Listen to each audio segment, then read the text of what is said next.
Well, hey everybody, it cometh a egg, making my video this week to go over some pickups, maybe crack some packs, and give some shout outs to some fellow YouTubers who don't have a ton of subscribers, all while answering a couple of YouTubers who are having a contest. So let's jump right into it, shall we?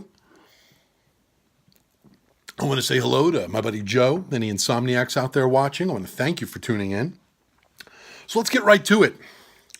A buddy of mine, he's a buddy of everybody's. He's just a good guy. You can tell by watching his videos. Bob Lewis is having a 134 subscriber giveaway. First off, genius, okay? Having a 134 subscriber giveaway is just cool. That's I'm going to start ripping. That's just cool. Basically, he's asking, what's the direction your collection is going in? Wow, what year was this? Oh, I thought this was 2017. Bought a pack of these for $1. Christian Yelich, Jacoby Ellsbury, Bautista. All right, nobody, but whatever. I thought this was 2017. It shows what I know. Not paying attention. But anyway, this is going to go against what I was going to answer Bob Lewis, the direction I'm going in. Believe it or not, and you can't really be this as a card collector, but I am a minimalist. I want as small of a collection as possible. I want to keep getting a smaller but more prestigious PC of the stuff that I like while getting rid of junk and commons that maybe won't serve me any purpose. So I've been lucky enough to have a buddy in the trading community where we do some big trades where I might give him, a table worth of cards, maybe with a grand value of like $900, and he'll give me like a $300 card for it. Now I have one card that I can quickly get several $100s for, and he's got a table full of cards that he can sell online, maybe grade some of them, and within time, maybe squeeze $1,000 out of it. So it works well for everybody. So then, I realized that, I'm selling him or trading him a lot of cards. He's letting me know, man, I'm getting your cards graded, and a lot of them are coming back Gem Mint 10s. You take really good care of your cards. And I was like, well, thanks, man. I do try to take really good care of my cards. And then he said, well, look at it as a money-making opportunity.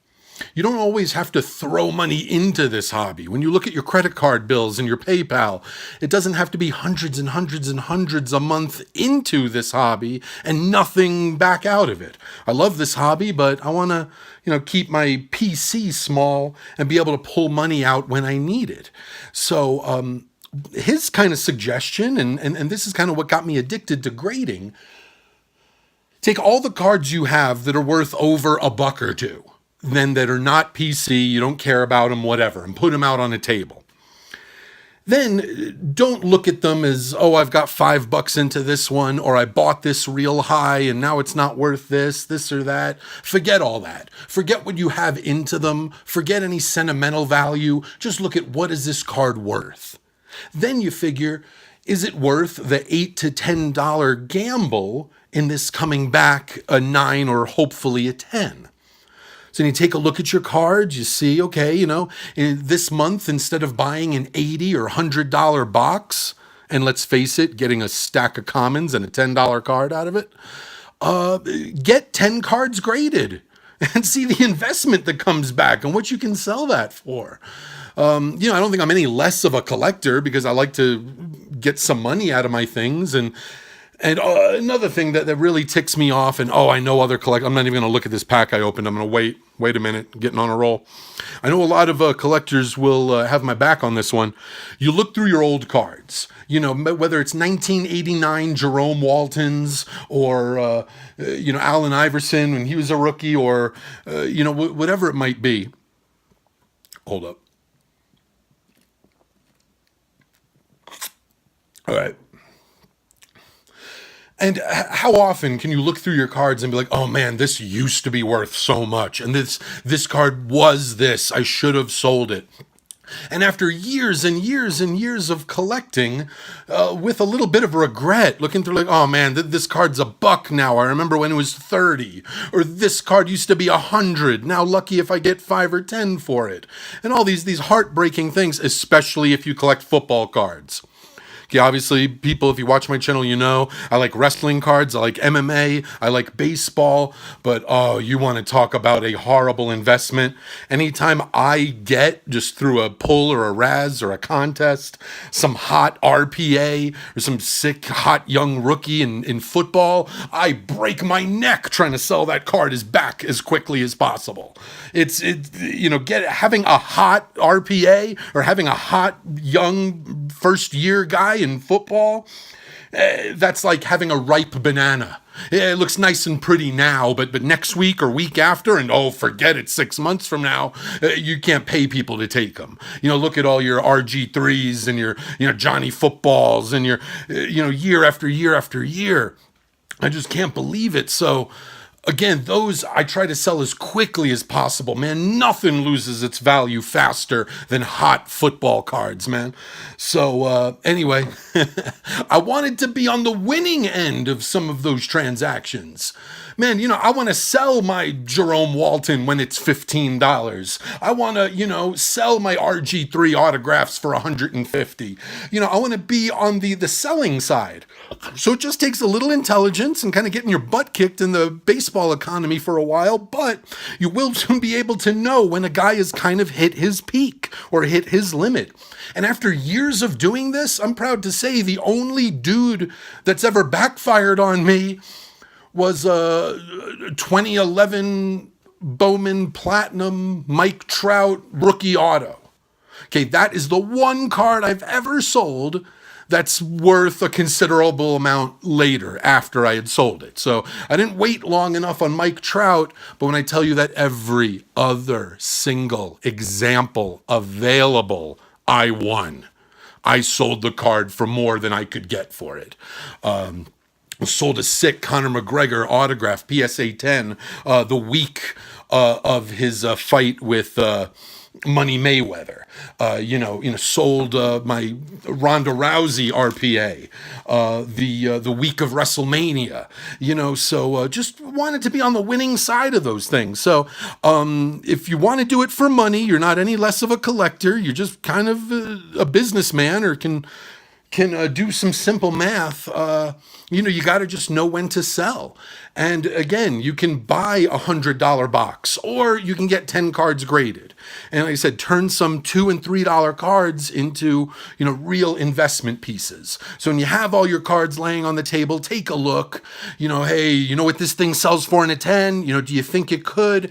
And instead of gambling on packs, gamble on the grading and then sell the graded cards and do whatever you want with the money. Pay off debts, buy new cards, invest, buy lottery tickets, do whatever you want, So, sell on eBay or Facebook, just make sure you're dealing with reputable people who pay you.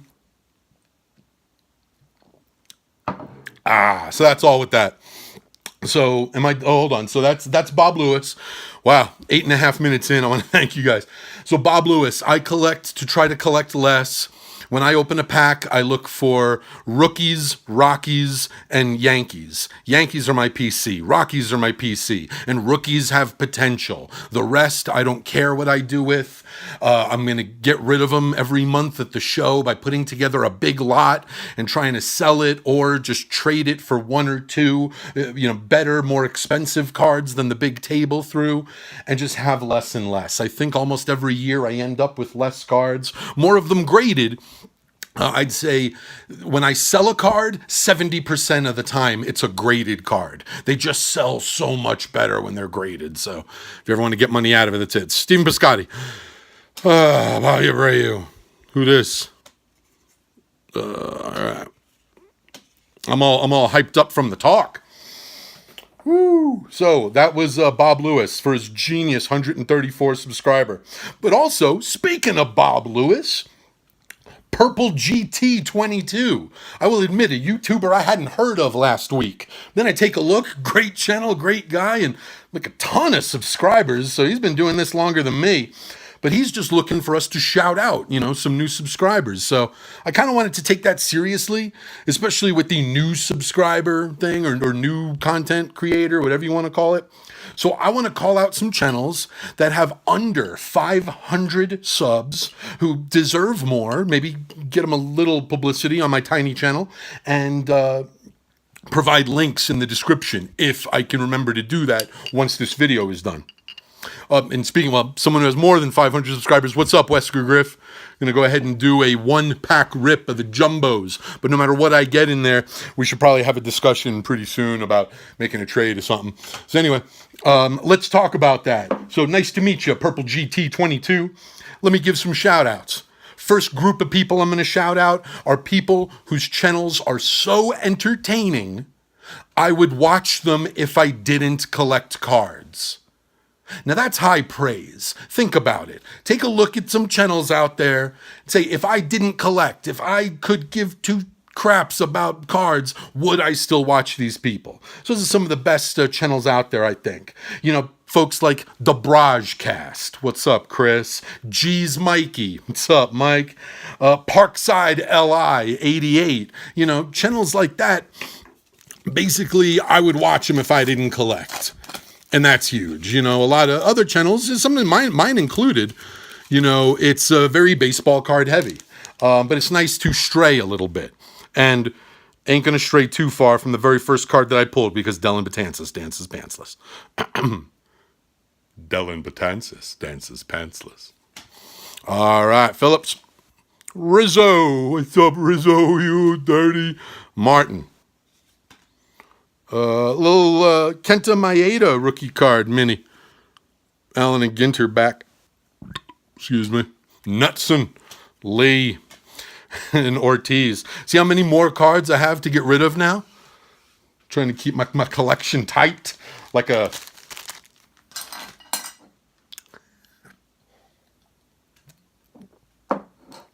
So anyway. Oh yeah, shout outs. Let's give a shout out to Bob Lewis. Let's give a shout out to Just the Bears. And a shout out to Jetero2. Shout out to Victor Negron. Shout out to a great new YouTuber, Like a Hawk. Guy's got some of the most generous giveaways. I think he gave away a Babe Ruth bat relic, like in his 100 subscriber. Like crazy stuff. The guy pulls a hit and then he gives a hit. Crazy gimmick he's got going on there. Like a Hawk. Check him out. Great new channel. We got some good rookies of the year here. The Book of Festus Kyle, always great. Scav's big hits. Sebastian Select and Serenity Sports 50 plus. What about the Dustins? That's Dustin Bellinger and then Dustin and Blake. We got Jimmy Guns. We got Passion for Cards. We got Jason Aaron Goldberg. We got Snoop-a-Loop with the Around the Hobby. We got Cuban Collector. We got Ground Chuck. We got a lot of great guys. And now the search for Mookie continues on my channel. At my LCS, he had some packs that looked like they had not been gone through. They were kind of in the back. A lot of them were worthless. Whatever, opening day and giveaway packs, but he still had this pack back there, so I went for it. Sorry for copying Wesker, but a deal's a deal. I see a buyback card here. Let me pull that out right quick. Reggie Cleveland, but he don't play for Cleveland. Let's see here. You know who we're looking for?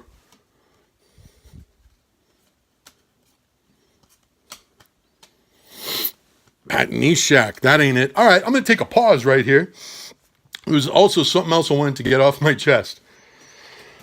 Whoo. Just a second. You know what? Let me know if any of you guys do this either. Okay, I got 250 subscribers, something like that. And I also subscribe to a lot of channels too.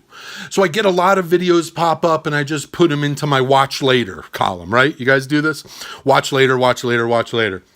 And then, life happens, you get busy and you start having so many videos in your watch later list. Like an OCD thing that I do, I'll go through after a while and it's like, oh man, I haven't watched so many. And I put them in order of time. So they're not chronological anymore on my list. The quick little minute and 2 minute long videos are at the very top. And if someone makes a 20, 22, 25 minute video, it's pushed to the bottom. And then I just end up burning through quick little videos fast when I have time, when I'm chilling, when I got a little bit of time to kill. And then at the end, I'm sitting here with like a ton of half-hour long videos that I end up not watching. Anybody else do that? I don't know. I just had to say. Also, another funny thing that I do, I was talking to another collector. He said he does this as well. When you trade cards with someone else, once that new card becomes yours, you have to get it out of the protection and holder that the previous owner had, and you got to put your own new protection and holder on it. Anybody else do that? Please leave a comment. Let me know. I think it's like, getting a new girlfriend. You don't want to see her wearing the sweatshirt of her old boyfriend. So, no. Take that crap off. That's his. You're mine now. You wear this. You're going to look like the rest of them. You're going to go in with my collection. So anyway, don't know if you guys do that, but I don't know. And also, let's talk about inflation. The price of gas goes up. The price of homes goes up. And gosh dang, the price of busting wax has gone up. But the price of pages always stays the same.